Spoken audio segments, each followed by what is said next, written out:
हम लोग जानते हैं कि ताजमहल दुनिया की 7 अजूबों में से एक है और हमारे देश भारत के लिए बहुत ही गौरव की बात है, जो कि मुगल सम्राट शाहजहां ने अपने पत्नी मुमताज बेगम के लिए बनवाए थे।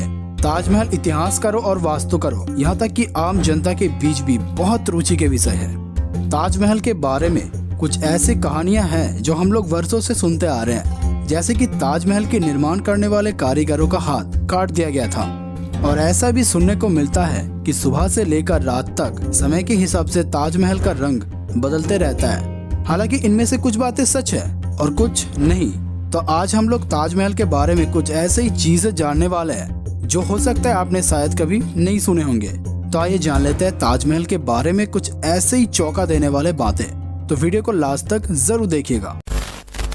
ऐसा कहा जाता है कि ताजमहल निर्माण की काम साल 1632 में शुरू हुआ था और जो कि साल 1653 में बनकर तैयार हुआ, जो कि आज से करीबन 367 साल पहले बनाया गया था और इसे पूरा होने में लगभग 22 साल लगे।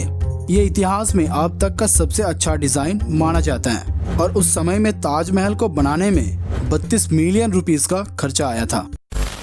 और आप ये जान के चौंक जाएंगे दोस्तों कि ताजमहल कुतुब मीनार से भी ज्यादा ऊंचा है। शायद आपको ये विश्वास ना हो, लेकिन ताजमहल का ऊंचाई 73 मीटर है, वही कुतुब मीनार का ऊंचाई 72.5 मीटर है। और ताजमहल के बारे में आपने ये बात तो जरूर सुने होंगे कि ताजमहल का निर्माण खत्म होने के बाद उन कारीगरों का हाथ शाहजहां ने काट दिया था। और ऐसे करने का कारण जो है, शाहजहां ये नहीं चाहते थे कि उन निर्माताओं ने कोई और दूसरा ऐसे खूबसूरत इमारत बना पाए। और हम में से बहुत सारे लोग इस कहानी को सच भी मानते हैं, लेकिन दोस्तों ये सच नहीं है, क्योंकि ताजमहल का काम समाप्त होने के बाद उन कारीगरों ने कई और भी प्रोजेक्ट्स में काम किया है और ऐसा कोई ठोस सबूत नहीं मिल पाया है जो इस कहानी को समर्थन करे।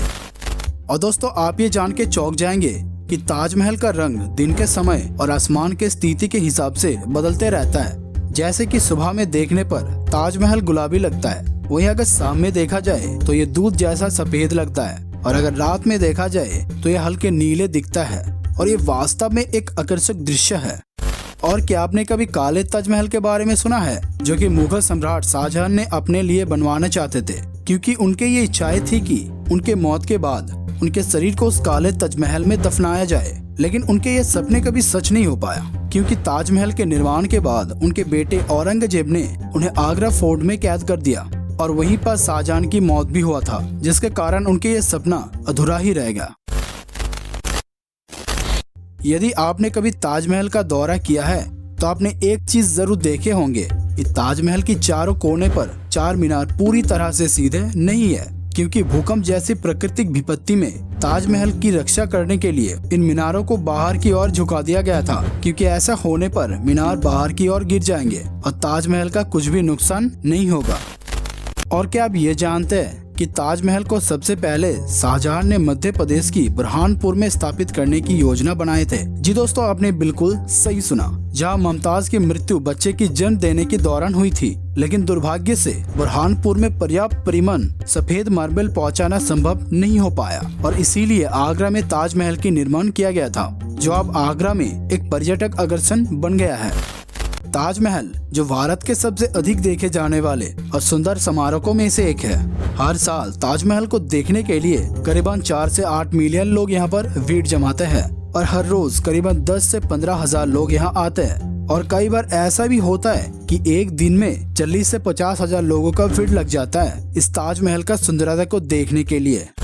और वर्ल्ड वॉर 2 के दौरान आर्कियोलॉजिकल सर्वे ऑफ इंडिया के द्वारा ताजमहल को एक विशाल मचान से ढक दिया गया था, जिससे ये एक बांस के भंडार जैसा लगे। जापानीज और जर्मनी बॉम्बर को कॉन्फ्यूज करने के लिए ऐसा किया गया था। और साल 1971 में इंडिया और पाकिस्तान की युद्ध के दौरान फिर से ताजमहल को ऐसा ही मचान से ढक दिया गया था, ताकि दुश्मन इसका कोई भी नुकसान न कर पाए।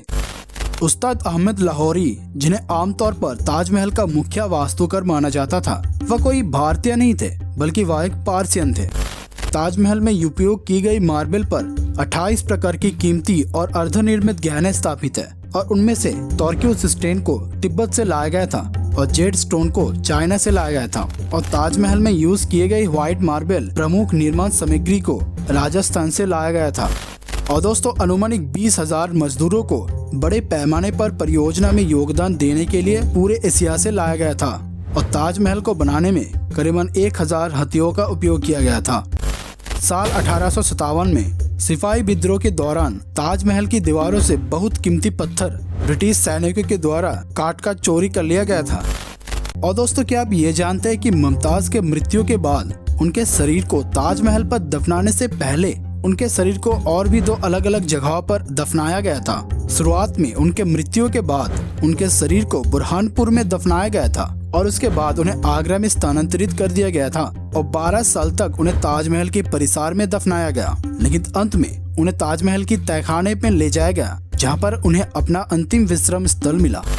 और दोस्तों, ताजमहल के निर्माताओं ने एक ऐसा ऑप्टिकल ट्रिक का इस्तेमाल किया ताकि अब जैसे जैसे गेट के करीब जाए ताजमहल छोटा होता रहे और जैसे आप गेट से दूर आए ताजमहल बड़ा लगता है। और ऐसा कहा जाता है कि जब आप जाते हैं तो आप ताजमहल को अपने दिल में लेकर जाते हैं। तो दोस्तों, वीडियो पसंद आने पर वीडियो को लाइक करें, क्योंकि आपका एक लाइक मुझे अंदर से बहुत मोटिवेट करता है। और अगर चैनल पर नए हैं तो सब्सक्राइब तो करना ही है इस तरह के वीडियो आने वाले समय में देखने के लिए। तो मिलता हूँ नेक्स्ट वीडियो में, तब तक के लिए अपना ध्यान रखिए, खुश रहिए। जय हिंद, जय भारत, वंदे मातरम, बाय बाय।